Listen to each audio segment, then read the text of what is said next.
Hello દોસ્તો, Mahesh computer technology YouTube ચેનલમાં આપનું સ્વાગત છે। આજે આપણે વાત કરીશું આરટીઈની અંદર એડમિશન લેવા માટે કયા કયા ડોક્યુમેન્ટ્સની જરૂર પડશે તેની વાત કરીશું। અને તમે ધારેલી શાળા એટલે કે જે તમે શાળાને કઈ શાળાની પસંદગી કરશો તો ત્યાં તમને તમારી બાળક તમે ધારેલી શાળામાં એડમિશન મેળવી શકશે તેની વાત કરીશું। હવે અહીંયા વાત કરીએ છીએ કે સૌપ્રથમ આરટીઈની વેબસાઇટ પર અહીંયા આવી ચૂક્યા છીએ અને અહીંયાથી નીચે જતા રહીએ, થોડા સ્ક્રોલ કરીએ અહીંયા હવે આવશ્યક દસ્તાવેજો છે અહીંયા આવી રહ્યા। મેં એની પર અહીંયાથી ક્લિક કરીને અને તમને જાણ કરીશ કે આપણે કયા કયા દસ્તાવેજોની જરૂર પડે છે। અને હા, હું અહીંયા લાસ્ટમાં એન્ડમાં એક બીજી વાત સિક્રેટ છે વાત કહું છું। 5.5 વર્ષે બાળકને એડમિશન મળે છે શામાં? આરટીઈની અંદર, બરાબર। ખરેખર 6 વર્ષ હોવા જોઈએ ને। જો તમારું બાળક ઓછી ઉંમરનું હોય, થોડાક દિવસો ઘટતા હોય, જો તમે આ ડોક્યુમેન્ટ્સ તૈયાર કરો તો તમને એડમિશન મળી જાય એવું મને લાગી રહ્યું છે, કેમ કે અહીંયા વેબસાઇટ પર લખેલું છે। અત્યારે હું આની જ વાત કરું છું કે આપણે એડમિશન લેવા માટે કયા દસ્તાવેજો, ફોર્મ ભરવા માટે આવશ્યક દસ્તાવેજોની યાદી છે। રહેઠાણનો પુરાવો છે, એની અંદર દેખવા જઈએ તો તમારું આધાર કાર્ડ છે, પાસપોર્ટ છે, વીજળી બિલ છે કે પાણી બિલ છે, ચૂંટણી કાર્ડ છે યા તો રેશન કાર્ડ છે, એમાંથી કોઈ પણ એક આધાર હશે તો ચાલી જશે, બરાબર। રજિસ્ટર ભાડા કરારની જરૂર રહેતી નથી, બરાબર। જો ઉપર મુજબના આધાર પૈકી આધાર ન હોય તો એવા સંજોગોમાં રજિસ્ટર ભાડા કરાર કરવાનો આવે છે 1958 મુજબ નોંધાયેલ ભાડા કરાર। પણ આપણે એના ચક્કરમાં નહીં પડવાનું। આપણી પાસે આ બધી વસ્તુમાંથી ગમે તે એક તો પુરાવો હોય જ। હવે આપણે નેક્સ્ટ જાતિનું પ્રમાણપત્ર છે ત્યાં પહોંચી જઈએ તો વિદ્યાર્થીનું જાતિનું પ્રમાણપત્ર અત્યારે પહેલા ધોરણની અંદર દાખલ કરવાનું થાય છે, એટલે કદાચ નહીં મળે તો વાલીનું જાતિનું પ્રમાણ છે એ મામલતદારશ્રી અથવા સમાજ કલ્યાણ અધિકારીશ્રી અથવા તાલુકા વિકાસ અધિકારીશ્રી અથવા તો સક્ષમ સત્તાધિકારી સાહેબશ્રીનું પ્રમાણપત્ર હશે એ ચાલી જશે, પણ 100% જોઈશે જાતિ અંગેનું પ્રમાણપત્ર, બરાબર। અપલોડ કરતી વખતે યાદ રહે બધા ઓરિજિનલ ડોક્યુમેન્ટ અપલોડ કરવાના, ઝેરોક્સ અપલોડ કરવાની નથી, નહીં તો ફસાઈ જશો, તમારી અરજી રિજેક્ટ થઈ જશે। જન્મનું પ્રમાણપત્ર છે એ પણ ઓરિજિનલ રાખવાનું રહેશે। અપલોડ કરવાનું છે, આપવાનું નથી। ગ્રામ પંચાયત છે, નગરપાલિકા છે, મહાનગરપાલિકા, હોસ્પિટલનું પ્રમાણપત્ર, આંગણવાડીની અંદર આવેલો કે બાલવાડીની અંદર નોંધણી પ્રમાણપત્ર છે, આ કોઈ પણ હશે, બરાબર, એ ચાલી જશે જન્મનું પ્રમાણપત્ર। તો યાદ રાખજો, જે બાલવાડીની અંદર જે નોંધણી પ્રમાણપત્ર છે એના આધારે પણ એ જન્મનું પ્રમાણપત્રનો દાખલો વેલિડ છે। પછી ફોટોગ્રાફ્સ છે, એટલે કે વિદ્યાર્થી છે એનો ફોટોગ્રાફ્સ જોઈશે, પાસપોર્ટ સાઇઝના જોઈશે, બરાબર। ફોર્મ ભરો છો ત્યારે તમે જ્યાં એડમિશન લેશો ને ત્યાં 4 ફોટા આલવા પડે છે, પણ એ પછીની વાત છે। વાલીની આવકનું પ્રમાણપત્ર છે તો આવકનું પ્રમાણપત્ર મામલતદારશ્રીનું હોવું જોઈએ યા તાલુકા વિકાસ અધિકારી સાહેબશ્રીનું, બરાબર, એ માન્ય રહેશે।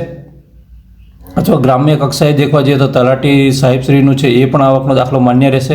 અને એ પછી શું છે કે આ એપ્રિલ પછીનું માન્ય રહેશે, બરાબર। એટલે અત્યારે આપણે વાત કરવા જઈએ તો કેવું છે, આપણે જે એપ્રિલ અત્યારે આવશે, બરાબર, એટલે કે હમણાં જે એપ્રિલ મહિનો આવશે એના 26 એપ્રિલ વાળો છે એને આ લાસ્ટ પછી એ માન્ય રહેશે। આપણે એપ્રિલ પહેલાં નહીં ચક્કર ચલાવવાનો। એટલે બીપીએલની વાત કરીએ તો 0 થી 20 હવે અહીંયા છે પ્રાયોરિટી આપવામાં આવશે। આટલી વસ્તુ તો ફરજિયાત હતી, પણ બીપીએલનો દાખલો જો તમારે 0 થી 20ના સ્કોરની અંદર આવતા હોય ગ્રામ્ય વિસ્તારમાં તો તમને એની અંદર લાભ મળવાને પ્રાથમિકતા મળી શકે છે, બરાબર। પછી એના પછી દેખવા જઈએ તો વિચરતી જાતિઓ અથવા વિમુખ જાતિઓ જે એની અંદર આવતું હોય એ જે ઉમેદવાર, બરાબર, એનટી ડીએનટી ને આ બધા છે એ ઉમેદવારો, હવે એને દેખવા જઈએ તો એ ઉમેદવારોને અહીંયા એ થઈ શકે છે। અનાથ બાળકવાળું આ મોસ્ટ ઇમ્પોર્ટન્ટ છે, આ બાળકને પણ પ્રાથમિકતા આપવામાં આવે છે, એટલે કે જેના માતા કે પિતા બંનેમાંથી કોઈ કદાચ એકાધિક નથી, બરાબર, એવું છે તો એ અથવા તો સંભાળ અથવા સંરક્ષણની જરૂરિયાતવાળું બાળક છે જે, બરાબર, તે જે જિલ્લા લેવલમાંથી જે બાળકો નાના હોય છે અને કોઈ અકસ્માત થયો એને બાળકનું કોઈ ના હોય અને જે એડોપ્ટ કરેલા હોય છે એ બાળકો છે। હવે આપણે અહીંયા એટલે બધે નહીં પહોંચતા। બાળગૃહના બાળકો છે એની અંદરનું હોય છે, અથવા બાળમજૂર અથવા સ્થળાંતરિત કરેલા મજૂરોના બાળકો મોસ્ટ ઇમ્પોર્ટન્ટ। આ કેમ મેં કીધું, કેમ કે ઘણા બાળકો એવા હોય છે કે માતા પિતા મજૂરી અર્થે બહાર જતા રહે છે, અહીંથી આમ જતા રહે સીધા કચ્છ, ભુજ ને જુનાગઢ ને એમ જતા રહે છે આ વિસ્તારમાંથી। તો આ જે જતા રહે છે ને ત્યાંના જે સત્તા અધિકારી છે એમનું જે પ્રમાણપત્ર જો તમે આટલા વર્ષોથી અમે અહીંયા કામ કરીએ છીએ અને રહીએ છીએ એવું પ્રમાણપત્ર આપશો તો તમારું બાળક પણ મફત ખાનગી શાળામાં, સારી શાળામાં ભણી શકશે 8મા ધોરણ સુધી। પછી સેરેબ્રલ પલ્સવાળા બાળકો, બરાબર છે, એમાં સિવિલ સર્જનનું પ્રમાણપત્ર છે એ આપેલું હોય તો એ પણ બાળક અંદર એને પ્રાથમિકતા આપવામાં આવશે।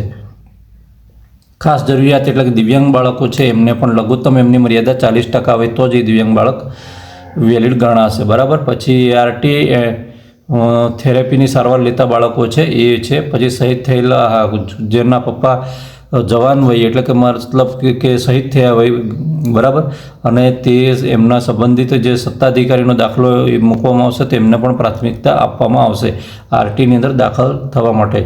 પછી સંતાનમાં એકમાત્ર દીકરી હોય, બરાબર, અને તે માટે, બરાબર, જેમને સંતાનમાં છોકરો કે એટલે બીજો છોકરો ન હોય, ઓનલી છોકરી જેટલી જ હોય, અને તો એને પણ અહીંયા પ્રાથમિકતા આપવામાં આવે છે. સરકારી આંગણવાડીમાં અભ્યાસ કરતા બાળકો મોસ્ટ ઇમ્પોર્ટન્ટ. ઘણી જગ્યાએ દેખવા જઈએ તો ઘણા મિત્રો આ આંગણવાડીની અવગણના કરી નાખતા હોય છે, પણ આંગણવાડીનો દાખલો પણ બહુ ઇમ્પોર્ટન્ટ હોય છે ને એ કામ કરતો હોય છે, બરાબર. અને એ કોણ આપતું હોય છે? તો આંગણવાડીના ઓછામાં ઓછા 2 વર્ષનો અભ્યાસ કરેલો એવો ICDSના પોર્ટલ પરથી એનું એ હોય છે, સેમ્પલ હોય છે. એની અંદર જે આંગણવાડીના વર્કર બેન હોય છે અથવા તો જે ત્યાંના ICDS વિભાગના જે અધિકારી સાહેબ હોય છે એ એટલે કે CDPO મેડમ હોય છે, એ કરી આપતા હોય છે. હવે પછી દેખવા જઈએ તો બાળકનું આધાર કાર્ડ છે. બાળકના આધાર કાર્ડની નકલ છે એ તો જરૂરિયાત છે, રહેશે જ. પછી વાલીનું આધાર કાર્ડ છે એ પણ જોઈશે.